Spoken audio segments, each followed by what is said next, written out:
Hola a todos y bienvenidos al canal. La independencia de la Nueva España no fue un golpe de suerte ni casualidad, tampoco una lucha de indios contra españoles o de buenos contra malos. En realidad fueron diversos factores, tanto internos como externos, que influyeron para que todo esto fuera posible. ¿Quieres saber más? Ponte cómodo que ya comenzamos. Yo soy David Ramos Negrete y esto es Aprendiendo de Todos. Comenzamos.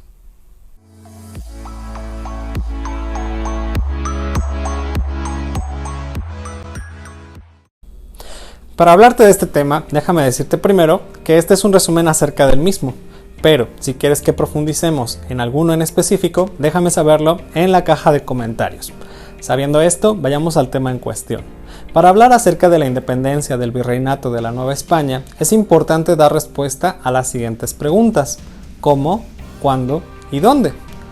¿Cuándo? Fue un suceso entre 1810 a 1821. ¿Dónde? En la Nueva España y específicamente en el continente americano.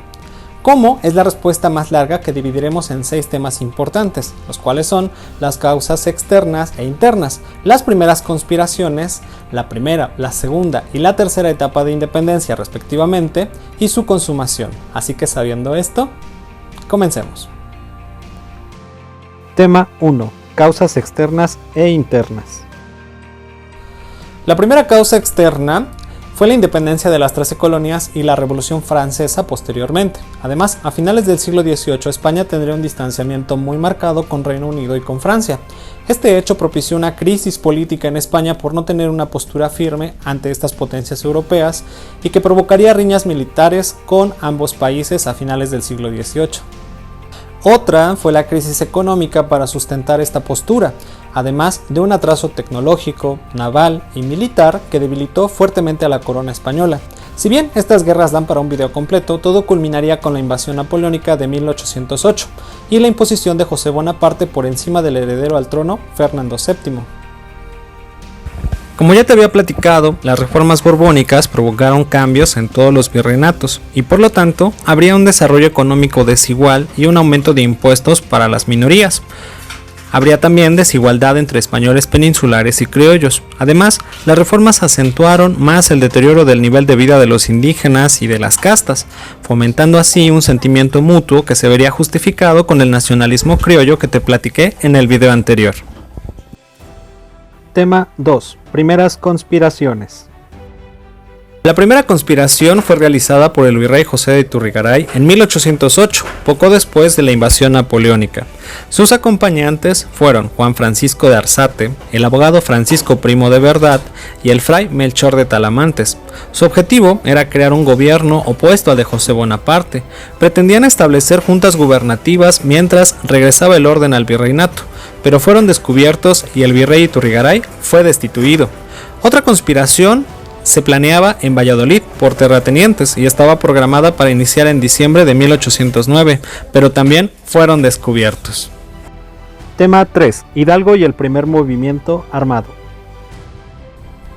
Los grupos que representaron esta etapa fueron los insurgentes y los realistas.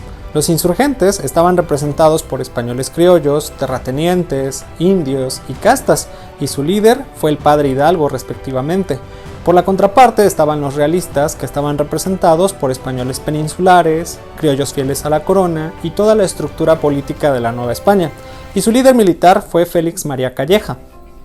En Querétaro ya se gestaba una nueva sublevación, disfrazada de reuniones literarias en casa del sacerdote José María Sánchez. Los asistentes, Miguel Hidalgo y Costilla, Ignacio Allende, Juan Aldama y el corregidor Miguel Domínguez y su esposa Josefa Ortiz de Domínguez. El movimiento inicia el 16 de septiembre de 1810 tras ser descubiertos. El objetivo, al igual que la primera conspiración, era crear un gobierno contrario al de José Bonaparte mientras regresaba Fernando VII. Crear juntas gubernativas, abolir la esclavitud y mantener la igualdad entre habitantes de la Nueva España. Fue un movimiento desorganizado y con muchas personas. Durante las primeras batallas hubo distanciamiento entre Hidalgo y Allende por rapiña y ultrajes realizados por los seguidores de Hidalgo. Pese a obtener varias victorias contra los realistas, no quisieron llegar a la capital. Fueron capturados y fusilados en el norte del país, en el poblado de Acatita de Baján, en Saltillo. A Hidalgo lo apresaron y lo llevaron a un tribunal eclesiástico, en donde lo excomulgaron y después lo fusilaron. Y así es como termina la primera etapa. Tema 4. Morelos y la Constitución de Apatzingán. La segunda etapa fue el movimiento más organizado, militar y políticamente hablando. Inicialmente fue representado por Ignacio López Rayón y después pasó a manos de Morelos. La lucha se realizaría en el centro y parte del suroeste del virreinato. En 1812, España publicaría la Constitución de Cádiz para regir al virreinato con un enfoque más liberal el 19 de marzo de 1812, que primero se aplicaría en España en contraposición al gobierno de José Bonaparte.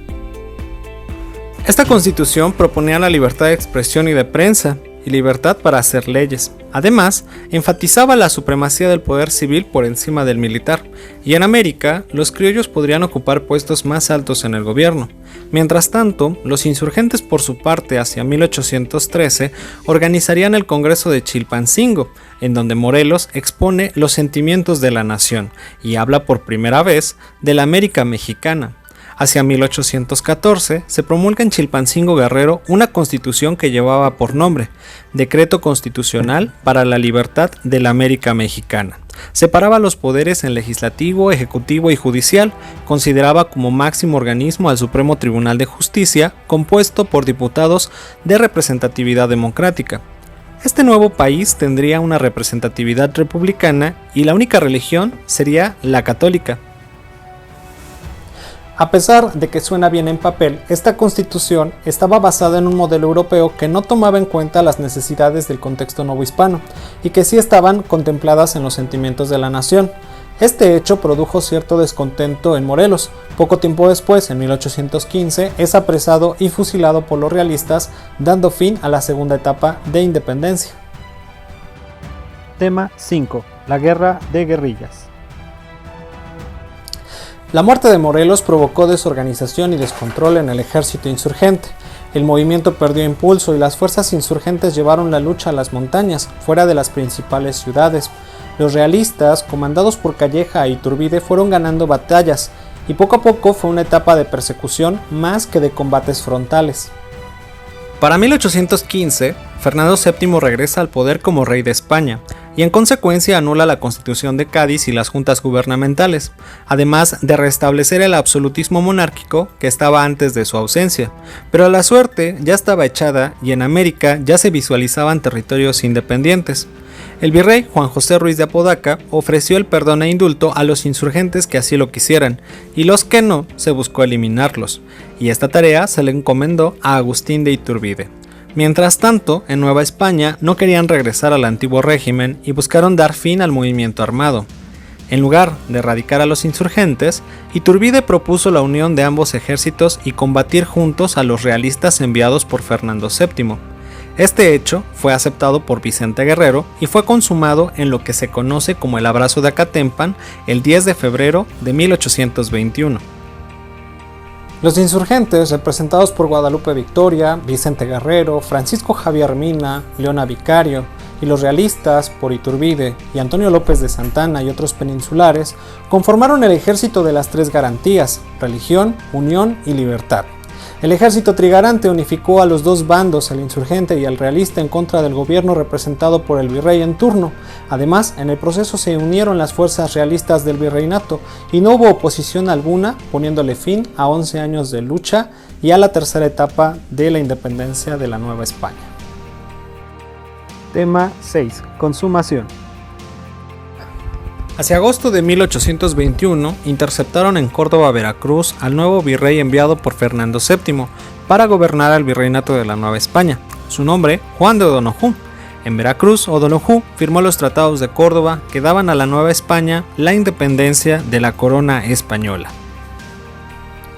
Finalmente, el 27 de septiembre de ese mismo año, el ejército trigarante entró triunfante a la Ciudad de México y posteriormente firmaría el Acta de Independencia. Como habrás visto, la independencia fue un suceso de común acuerdo entre peninsulares y de criollos, más que de una lucha entre indios contra españoles. Y así es como la independencia fue un hecho que por sí mismo está muy lejos de los ideales de Hidalgo y de Morelos, y que al final quienes lo consumaron buscaron la identidad de un México que distó mucho del nacionalismo criollo expresado en los sentimientos de la nación de Morelos, o las necesidades del territorio y la sociedad de la época, y que por supuesto te explicaré en futuros videos. Y bueno, así es como llegamos al final de este tema.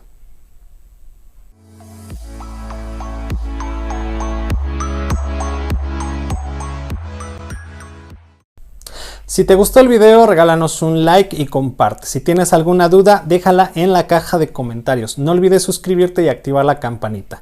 Yo soy David Ramos Negrete y esto fue Aprendiendo de Todos. Nos vemos en un próximo video. Bye.